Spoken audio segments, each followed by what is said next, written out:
A few years back, I was turning 30. All the plans I had been pursuing, plans to grow wealthy, have a family, doing the things I thought I loved, had left me feeling empty inside.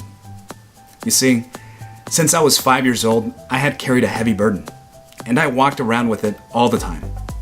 It was the burden of having been sexually abused for over a year by an older male cousin. I came to a fork in the road, and I couldn't go any further. I actually broke down to my mother one night and said, "Didn't you care about me? Didn't you love me?" I grew up in a Christian home, and even as a young boy, I had a passion for God, a heart for God. But this abuse brought a profound brokenness, and I lost that little fire. I withdrew. I started down a very dark path, which led to alcohol, drugs, countless sexual encounters. All were only temporary fixes for my hurt. And the deeper I delved into that darkness, the emptier I was. I felt abandoned. I was angry, bitter, resentful. I was filled with hate.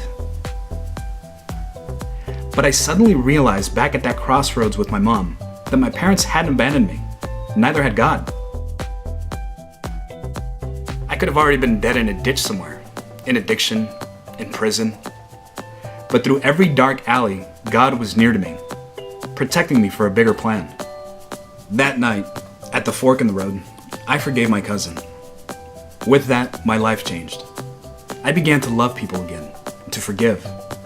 I began to see the hurt and pain in others more clearly. And slowly, that old fire began to grow, and the desire to make a difference in someone else's pain.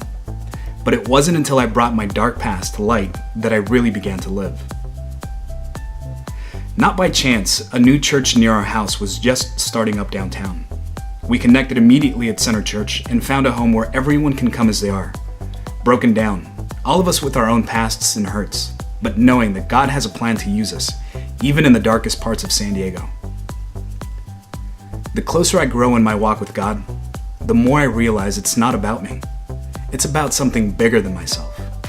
Real life is about helping others discover a healing relationship with God, so that He can bring the same restoration to them that He did to me. My name's Abraham Cecena, and if God can set me free, He can set you free as well. Put God first, others second, and everything else will follow. Yo soy tercero.